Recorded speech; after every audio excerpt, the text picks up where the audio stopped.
ಮತ್ತೊಂದು ಕಡೆ ರ್ಯಾಪರ್ ಚಂದನ್ ಶೆಟ್ಟಿ ಹಾಗೆ ನಿವೇದಿತಾ ಗೌಡ ವಿಚ್ಛೇದನ ಪ್ರಕರಣಕ್ಕೆ ಸಂಬಂಧಪಟ್ಟಂತೆ ಪತ್ರಿಕಾಗೋಷ್ಠಿಯನ್ನ ನಡೆಸಿ ಸ್ಪಷ್ಟನೆಯನ್ನ ನೀಡಿದ್ದಾರೆ ಚಂದನ್ ಹಾಗೆ ನಿವೇದಿತಾ. ಯಾವುದೇ ರೀತಿಯ ಜೀವನಾಂಶವನ್ನ ಅವ್ರು ಕೇಳೂ ಇಲ್ಲ, ನಾನು ಕೊಟ್ಟೂ ಇಲ್ಲ. ನಿವೇದಿತಾ ಜೊತೆಯಲ್ಲಿ ಮೂರನೇ ವ್ಯಕ್ತಿಯ ಹೆಸರನ್ನ ಸೇರಿಸಲಾಗ್ತಾ ಇದೆ, ಅದು ಕೂಡ ಸುಳ್ಳು.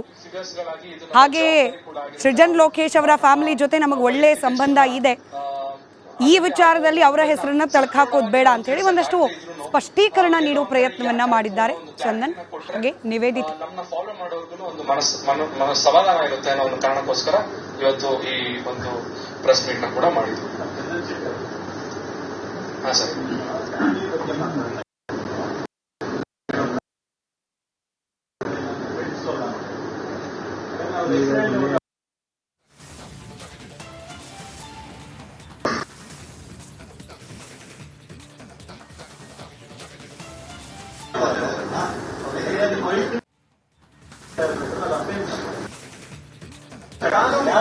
ಕಾನೂನು ಇದೆ, ಖಂಡಿತವಾಗ್ಲೂ ಇದೆ. ಆದ್ರೆ ಎಲ್ಲ ಒಂದ್ ಕಡೆ ಸರ್ ನಮ್ಗೆ ನಾನಿನ್ನೂ ಅಷ್ಟೊಂದು ಬೆಳೆದಿಲ್ಲ ಸರ್. ನಾನಿನ್ನು ಈಗ ನನ್ನ ದಾರಿ ಹುಡ್ಕೊಳ್ತಾ ಇದ್ದೀನಿ. ಈ ಒಂದು ಸಿನಿಮಾ ಇಂಡಸ್ಟ್ರಿಲಿ ಇನ್ನೂ ನನ್ನ ಜೀವನ ಕಟ್ಕೊಂತಾ ಇದ್ದೀನಿ. ಇಂಥ ಸಮಯದಲ್ಲಿ ನಾನು ಈ ತರದವ್ರ ಜೊತೆ ಎಲ್ಲ ಸೇರ್ಕೊಂಡು ಗುದ್ದಾಟ ನಡೆಸೋಷ್ಟು ಟೈಮು ಇಲ್ಲ, ದುಡ್ಡು ಇಲ್ಲ ನನ್ನ ಹತ್ರ. ನನ್ಗೆ ನನ್ನ ಜೀವನ ಕಟ್ಕೊಳ್ಳೋದ್ರಲ್ಲಿ ನಾನು ಬಿಸಿ ಇದ್ದೀನಿ. ಸೊ ಹಾಗಾಗಿ ಸತ್ಯ ಯಾವತ್ತಿದ್ರು ಒಂದಲ್ಲ ಒಂದ್ ದಿವಸ ಹೊರಗಡೆ ಬರ್ಲೇಬೇಕು. ಸೊ ಹಾಗಾಗಿ ಇವ್ರ ಮೇಲೆ ಗುದ್ದಾಟದಿಂದ ನಾನು ಏನು ಪ್ರೂವ್ ಮಾಡೋಂಥದ್ದೇನಿಲ್ಲ. ನನ್ನ ಕೆಲಸ, ನಾನು ಮಾಡುವಂತ ಕೆಲಸ ನಾನು ಹೋಗ್ತೀನಿ. ಅವರು ಇನ್ನೂ ಮೇಲೂ ಅತಿ ನಾನು ಅದನ್ನ ಕಾನೂನಾತ್ಮಕವಾಗಿ ಮುಂದೆ ತಗೊಂಡು ಹೋಗ್ತೀನಿ. ಚಂದನ್ ಮೆನ್ಷನ್ ಮಾಡಿರೋ ಹಾಗೆ ಇವಾಗ ನಡಿ ಈಗ ಶುರು ಮಾಡೋಣ.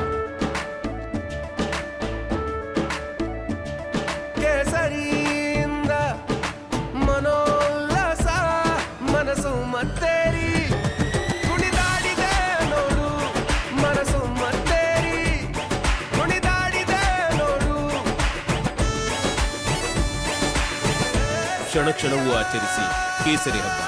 ವಿಮಲ್ ಬಾಯಲ್ಲಿ ಹೇಳಿ ಕೇಸರಿ. ಇವಾಗ ನಾವು ಕ್ಲಾರಿಟಿ ಕೊಟ್ಟಾಗಿದೆ. ಇನ್ಮೇಲೂ ಕೂಡ ಯಾರಾದ್ರೂ ಅದೇ ತರ ರೂಮರ್ಸ್ ಸ್ಪ್ರೆಡ್ ಮಾಡೋದಾಗ್ಲಿ, ತಪ್ಪು ಫಾಲ್ಸ್ ಇನ್ಫಾರ್ಮೇಶನ್ ಸ್ಪ್ರೆಡ್ ಮಾಡೋದಾದ್ರೆ ಏನಾದ್ರು ಮಾಡಿದ್ರೆ ಡೆಫಿನೆಟ್ಲಿ ನಾನು ಲೀಗಲ್ ಆಕ್ಷನ್ ತಗೊಂಡು ಡಿಫಮೇಷನ್ ಕೇಸ್ನ ಅವ್ರ ಮೇಲೆ ಹಾಕ್ತೀನಿ.